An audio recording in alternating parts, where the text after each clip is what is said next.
Professor ये की मौत हो गई थी। यानलान वहाँ पर जब आती है तो डॉक्टर शुआनु से कहती है कि अब वो जिंदा नहीं रहे। यानलान कहती है कि तुमसे कुछ नहीं होगा, मैं अब भी फादर ये को ठीक करती हूँ। डॉक्टर शुआनु से रोकर कहती है कि शॉक देना बेकार है क्योंकि उसका प्रेशर ऑलरेडी ड्रॉप हो गया है। उसको कहीं जगहों पर फ्रैक्चर्स आए हैं, उसका हार्ट, उसकी किडनी और बहुत सारे ऐसे ऑर्गन्स डैमेज हो गए हैं, अब कुछ नहीं हो सकता। यानलान कहती है कि वो फादर ये है, हम सभी उसके स्टूडेंट हैं, तुम लोग उसके साथ ऐसा कैसे कर सकते हो। इतना कहते ही वो सर्जरी करने के लिए रेडी होती है तो हुआ यान उसे रोकता है। वो कहता है कि अब वो जिंदा नहीं है, तुम समझ क्यों नहीं रही हो। ये सुनकर यानलान रोने लगती है तो हुआ यान उसे संभालता है। फादर ये की गुजर जाने पर सभी लोग दुखी थे क्योंकि वो कब से इस फायर स्टेशन में काम कर रहे थे। अगले सीन में जियांग तोंग का सीनियर कुछ एडवर्टाइज के लिए सभी की एक टेस्ट लेना चाहता था एंड जो भी टेस्ट में पास हो जाएगा, फर्स्ट नंबर लाएगा, उसे टीवी पर आने का मौका मिलेगा। क्यूटी उस जियांग तोंग के सीनियर को देखकर काफी ज्यादा गुस्सा कर रहा था। अगले सीन में वो दोनों अपनी पहली डेट पर जाते हैं। वहाँ पर ये लोग एक गेम में पार्टिसिपेट करते हैं। जो भी कपल इस गेम को जीतेगा उसका फ्री वेडिंग फोटोशूट कराया जाएगा। क्यूटी जीतने के लिए बहुत मेहनत करता है पर वो लास्ट में हार जाता है। गेम में हारने की वजह से क्यूटी थोड़ा परेशान था तो वो कहती है कि तुम इतनी चिंता क्यों कर रहे हो, ये तो बस एक गेम था। आगे जियांग तोंग अपने मॉम डैड से मिलने के लिए आई थी। वहाँ पर वो उसके लिए कुछ गिफ्ट लेकर आती है एंड कहती है कि ये सारे गिफ्ट मेरे बॉयफ्रेंड ने आपके लिए भिजवाए हैं। ये सुनकर उसके पेरेंट्स उसे पूछते हैं कि क्या तुम्हारा कोई बॉयफ्रेंड भी है। उसकी माँ कहती है कि अगर तुमने अपना एक बॉयफ्रेंड बना लिया है तो उससे हमें मिलवाती क्यों नहीं, अगली बार जब तुम घर आओ तो उसको भी साथ लेकर आना। जियांग तोंग कहती है कि जरूरत नहीं है। वो क्यूटी को जोर से आवाज़ देती है तो क्यूटी बाहर आता है। जियांग तोंग अपने पेरेंट्स के सामने क्यूटी की तारीफ कर रही थी तो उसके डैड कहते हैं कि मैंने तुम्हारे बारे में सुना है, तुम कभी यूनिवर्सिटी नहीं गए हो ना। तो वो कहता है कि हाँ मैं कभी नहीं गया। जियांग तोंग के डैड कहते हैं कि तुम दोनों का फ्यूचर प्लान क्या है। तो जियांग तोंग अपने बारे में बता देती है कि उसे टेक्नोलॉजी में इंटरेस्ट है। क्यूटी कहता है कि मुझे एज अ फायर फाइटर ही रहना है। ये सुनकर जियांग तोंग के डैड कहते हैं कि मेरे ख्याल से तुम्हें कॉलेज फिर से ज्वाइन करके टेक्नोलॉजी के बारे में नॉलेज लेना चाहिए। इस तरह से तुम एज अ फायर फाइटर लोगों की अच्छी तरीके से मदद कर पाओगे। क्यूटी उसे सीधे मुंह मना कर देता है कि उसे डिग्री लेने के लिए कॉलेज नहीं जाना है। जियांग तोंग की माँ कहती है कि आजकल के यंगस्टर्स को पता होता है कि उन्हें फ्यूचर में क्या करना है, तो मदाइन को सिखाओ मत। ये सुनकर जियांग तोंग के डैड कहते हैं कि इन दोनों का गोल सेम है, मैं तो बस चाहता हूँ कि ये दोनों शादी के बाद भी अपने इस काम को करते रहे। क्यूटी फिर भी उसे मना कर देता है कि वो अब कॉलेज नहीं जाएगा। अगले सीन में ये दोनों वापस आ रहे थे। जियांग तोंग उसे कहती है कि तुम्हें क्या खुद पर यकीन नहीं है, तुम क्या डर रहे हो टेस्ट देने से। वो कहता है कि मुझे डर नहीं लग रहा। जियांग तोंग कहती है कि नहीं, तुम डर रहे हो एंड तुम पहला कदम उठाने से भी डर रहे हो। क्यूटी कहता है कि मुझे कॉलेज नहीं जाना है पर अगर तुम मुझे किस करती हो तो मैं शायद रेडी हो जाऊंगा। जियांग तोंग से किस करती है और वहाँ से भाग जाती है तो क्यूटी कहता है कि तुम इस तरह से नहीं भाग सकती, मुझे वापस से करने तो दो। यानलान प्रोफेसर ये के जाने के बाद काफ़ी परेशान थी एंड वो कहीं चली गई थी तो हुआ यान उसे ढूंढ रहा था। पूरा दिन निकल जाता है।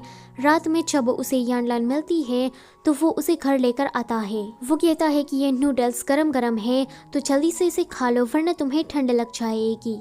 यानलान उस नूडल को जल्दी जल्दी खाने लगती है तो हुआ यान उसे रोकता है। अब यानलान रोने लगती है तो हुआ यान कहता है कि रोना बंद करो क्योंकि कल हमें उसकी ग्रेव पर जाना है। अगले दिन ये लोग जब उसकी ग्रेव पर जाते हैं तो वहाँ पर प्रोफेसर ये की वाइफ रो रही थी। उसे ऐसे रोते हुए देखकर यानलान उसे संभालती है। दूसरी तरफ इसी वक्त पर तोंगसन स्टेशन में इमरजेंसी अलार्म बजता है तो ये सभी फायर फाइटर्स उस एक्सीडेंट वाली जगह पर जाने के लिए रेडी हो जाते हैं। थोड़ी देर के बाद वो लोग जब वहाँ पर पहुँचते हैं तो वहाँ कार का एक एक्सीडेंट हो गया था। ये लोग उस कार के ओनर को बचा लेते हैं एंड उस गाड़ी को आग लगने से भी बचा लेते हैं। वो लड़का कहता है कि मेरा बेटा अभी भी अंदर है। ये सुनकर क्यूटी उस बच्चे को बाहर निकालने की ट्राई करता है एंड काफ़ी मेहनत के बाद वो उस बच्चे को बचा लेता है। अगले सीन में जियांग तोंग खुश हो रही थी क्योंकि क्यूटी ने आज काफ़ी ज़्यादा अच्छा काम किया था। क्यूटी उसे कहता है कि मुझे डिग्री नहीं लेनी है एंड मुझे कॉलेज भी नहीं जाना है, मैं एक अनाथ हूँ एंड बचपन में मैंने बहुत सारी विशेष को मांगा था, पर जब वो विश पूरी नहीं हुई तब से मैंने विश मांगना छोड़ दिया है। ये सुनकर जियांग तोंग उसे समझाती है कि वो टेक्नोलॉजी के बारे में अगर जान लेगा तो ये उन दोनों के फ्यूचर के लिए अच्छा है। पर क्यूटी फिर भी नहीं मान रहा था, तो जियांग तोंग कहती है कि कार को रोको। क्यूटी कहता है कि तुम ऐसा क्यों कह रही हो। जियांग तोंग कहती है कि जरा वहाँ देखो। क्यूटी कहता है कि तुम इस तरह से मत जाओ, अपनी यूनिफॉर्म को पहन लो। आगे वो दोनों उस जगह पर जाते हैं, वहाँ पर एक लड़का सुसाइड करने के लिए खड़ा था। ये लोग जब उसके पास जाने की ट्राई करते हैं तो वो लड़का कहता है कि मेरे करीब मत आना वरना मैं कूद जाऊंगा। जियांग तोंग उसे पूछती है कि मैटर क्या है, तो वो लड़का कहता है कि मैं और मेरी गर्लफ्रेंड एक दूसरे को काफी पसंद करते हैं। हम दोनों ने ही इस सिटी के यूनिवर्सिटी में साथ में अप्लाई किया था, पर मेरी गर्लफ्रेंड का नंबर लग गया, मेरा नहीं लगा। मैं अपनी गर्लफ्रेंड के साथ रहने के लिए होम टाउन से उसके पास इस सिटी में आया, पर मुझे ऐसा लग रहा है कि मैं बिल्कुल यूजलेस हूँ। वो काफ़ी ज़्यादा अच्छी है, मैं उस अच्छी लड़की को डिजर्व नहीं करता हूँ, इसलिए मैंने उसके साथ ब्रेकअप कर लिया।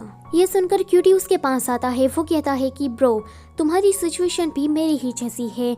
वो अपनी सिचुएशन के बारे में बताने लगता है, साथ ही साथ में वो जियांग तोंग के बारे में भी कहता है। अब जियांग तोंग एंड क्यूटी आपस में लड़ने लगते हैं एंड इसी तरह से वो उस लड़के को बचा लेते हैं। डॉक्टर शुआन लाउजी को लेकर आती है थिएटर में। वो हॉरर मूवी का बोल रही थी, तो ये देखकर लाउजी वहाँ से भाग जाता है क्योंकि उसे हॉरर मूवी से काफ़ी डर लगता है। डॉक्टर शुआन उसे पकड़ लेती है एंड पूछती है कि तुम कहाँ चले गए थे, तो लाउजी कहता है कि मैं तो टॉयलेट गया था। वो उसे पूछती है कि क्या तुम्हें हॉरर मूवी देखने में डर लगता है। वो तो फटाक से मना कर देता है। वो कहता है कि हमें हॉरर से ज़्यादा कॉमेडी मूवी देखनी चाहिए। वो मना करती है कि नहीं, मुझे तो हॉरर मूवी ही देखनी है। ये सुनकर लाउजी कहता है कि प्लीज़, मुझे डर लगता है, तो क्यों ना हम कोई कॉमेडी मूवी ही देखें।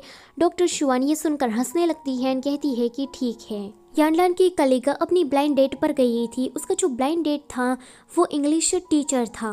इस लड़के के लिए इसकी फैमिली सबसे ज़्यादा ज़रूरी है। उसने घर और कार दोनों ही लोन पर लिया है। वो कहता है कि शादी के बाद तुम्हें इंस्टॉलमेंट भरने में मेरी मदद करनी होगी। यानलान की कलीग बाई समझ जाती है कि इसे प्यार वगैरह में कोई इंटरेस्ट नहीं है। ये मुझसे शादी इसलिए करना चाहता है क्योंकि इसे कोई इंस्टॉलमेंट भरने वाली चाहिए। वो तो उसे मना करके आ जाती है। जब वो बाहर खड़ी थी तब भागा हुआ चैंडली उसके पास आता है। वो कहता है कि मैंने सुना कि तुम ब्लाइंड डेट पर गई हो, तुम्हें तो अभी अपने ब्लाइंड डेट के साथ होना चाहिए, फिर तुम यहाँ क्या कर रही हो। तो वो कहती है कि मैं भागी नहीं हूँ। चैंडली कहता है कि नहीं, तुम भागी हो क्योंकि तुम्हें वो लड़का बिल्कुल भी पसंद नहीं आया। ऐसा कहते हुए वो उसके काफ़ी क्लोज आ जाता है। वो कहता है कि अगर तुम मुझे ज़रा सा भी पसंद करती हो तो तुम्हारा दिल मुझे देखकर धड़केगा। वो कहती है कि हाँ, ऐसा हो रहा है। तो चैंडली कहता है कि फिर क्यों ना तुम मेरी गर्लफ्रेंड बन जाओ। तो वो कहती है कि क्यों ना हम ट्राई करके देखें। ये सुनकर चैंडली उसे किस करता है। फिर हम अगले सीन में देखते हैं कि हुओयान और उसकी माँ एंड यानलान तीनों ही लोग चीफ चैन के घर पर आए थे। यहाँ पर पहली बार हुओयान की माँ यानलान को देखती है एंड यानलान उसे काफ़ी ज़्यादा पसंद आ जाती है। वो हुओयान से कहती है कि तुम बैठे बैठे हमारी बातें क्यों सुन रहे हो, जल्दी से जाकर डिनर प्रिपेयर करो। अगले सीन में ये सभी लोग मिलकर खाना खा रहे थे। सभी हुओयान के खाने की तारीफ करते हैं। हुओयान की माँ यानलान के पेरेंट्स के बारे में, उसके होम टाउन के बारे में पूछती है। तो यानलान उसे कहती है कि जब मैं छोटी थी तब मैं नानसिंग सिटी में रहती थी। जब मैं छोटी थी तब मेरे साथ ही का हादसा हुआ था। मेरी केमिकल फैक्ट्री में मौत होने वाली थी, पर लकीली मुझे एक फायरमैन ने बचा लिया। ये एक्सीडेंट मेरे लिए अनबियरेबल था। मैं काफ़ी दिन तक हॉस्पिटल में रही, मुझे ठीक तरह से नींद भी नहीं आती थी। तो मेरे पेरेंट्स मुझे किसी दूसरे सिटी में लेकर चले गए। जब मैं थोड़ी बड़ी हुई तो मुझे पता लगा कि जो फायरमैन मुझे बचाने के लिए आया था वो उसी दिन मारा गया था। हुओयान की माँ उससे पूछती है कि क्या तुम उसी नानसिंग सिटी के एक्सीडेंट के बारे में बोल रही हो जो कि साल 2000 में हुआ था। वो कहती है कि हाँ, मैं उसी की ही बात कर रही हूँ। यह सुनकर हुओयान की माँ रोने लगती है क्योंकि हुओयान के डैड यानलान को ही बचाने के टाइम पर मरे थे। सो गाइस, इसी के साथ ये पार्ट यहीं पर ही ख़त्म होता है। वीडियो अगर अच्छी लगी है तो उसे लाइक करो और चैनल पर पहली बार आए हो तो उसे सब्सक्राइब करते जाओ। Thank you for watching.